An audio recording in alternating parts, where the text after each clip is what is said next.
Mr. Secretary, and I am going to turn to the chair of the full committee, who we're honored to have here, as always, Senator Susan Collins, for 7 minutes for her questioning. Thank you. Thank you very much, Madam Chair, and I thank the Vice Chair as well. Welcome, Secretary Kennedy. Secretary Kennedy, the military services submit to Congress what is known as an unfunded priorities list. It includes funding requests that were not included in the president's budget, but oftentimes we take from that list and do fund what the military was unable to get into the president's budget. And just to give you some idea, the unfunded priorities list range from more battleships to better housing for our troops to weapons R&D. It really covers the map. Your department's budget has been sharply cut by 26% below the fiscal year 2025 level. If you were required, as our military services are, to submit an unfunded priorities list, what would you include on it? That's a good question, Senator. I would include the research that has been neglected for the past 20 years on chronic disease and what's caused us to go from 3% of Americans of children having chronic disease when I was a little boy and my uncle was president to 60% today. I would want to look at the thousands, over 10,000 chemicals that are now in our food. Most of them have never been tested.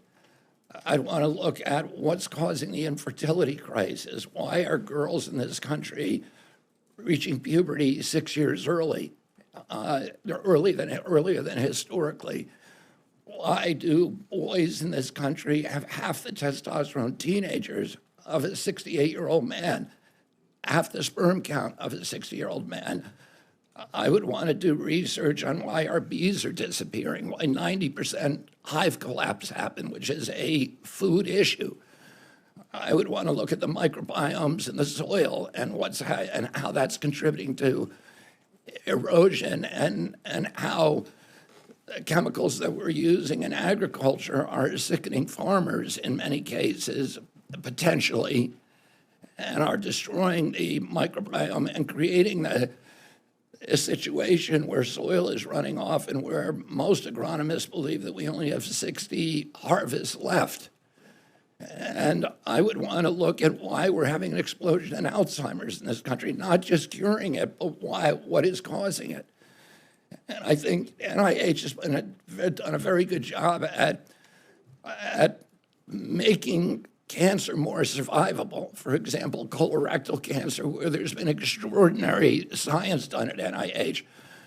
Why isn't NIH asking the question, why do we have colorectal cancer in children? This is something that's new to humanity. And it was never known before. And now it's an epidemic in our children, and we need to have a balance where we're looking at cures for diseases, but we're also focusing on how to keep Americans healthy so that we can beat these ruinous healthcare costs and that we can have a healthy, productive society. Thank you. I want to turn to a couple of other issues. First of all, the LIHEAP program, which we've talked about, is absolutely vital for thousands of older Mainers and low-income families. It helps them avoid the constant worry of having to choose between keeping warm, buying essential foods and medications and other basic necessities. Now, I was pleased to see the release of the rest of the fiscal year 2025 funds, but the administration's new budget seeks to eliminate what is truly a critical program. Will you work with this committee in trying to restore the LIHEAP program so that we can avoid literally seniors and low-income families not being able to keep warm in the winter? Yeah, absolutely. And I'm from New England myself. My brother, for 40 years, has run a Citizens Energy, which provides low-cost home heating oil to families in New England. And so many people have come to me over the years and said to me, "Thank you, your brother saved my life," because I didn't have to choose between food and heat. I was on the Navajo reservation 3 weeks ago, and Navajo President Boo Nygren said to me, if we cut LIHEAP, Navajo will die from it. So I understand the critical historical importance of this program. President Trump's rationale and OMB's rationale is that President Trump's energy policies are going to lower the cost of energy, so this program, so that everybody will get lower cost heating oil. And in that case, this program would simply be another subsidy to the fossil fuel industry. If that doesn't happen, then I would, and Congress chooses to appropriate the money, I, of course, will spend it. I've already directed the spending of $400 million in this year's budget to that, and I will work with you to make sure that those families do not suffer in that way. Thank you. You and I have had many conversations about Alzheimer's disease and the BOLD Act. I do want to point out the CDC's cooperative agreements for the Healthy Brain Initiative and 3 dementia public health centers of excellence under the BOLD Act are set to expire at the end of September. We initially expected that the CDC would put out a notice encouraging applications early this year.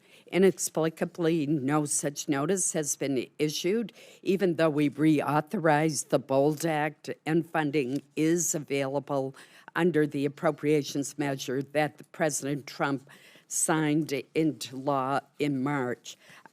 How and when does HHS plan to issue this notice of funding opportunity so that we can continue what has been a very effective approach to the Healthy Brain Initiative and Centers of Excellence? It helps caregivers. It encourages early diagnosis.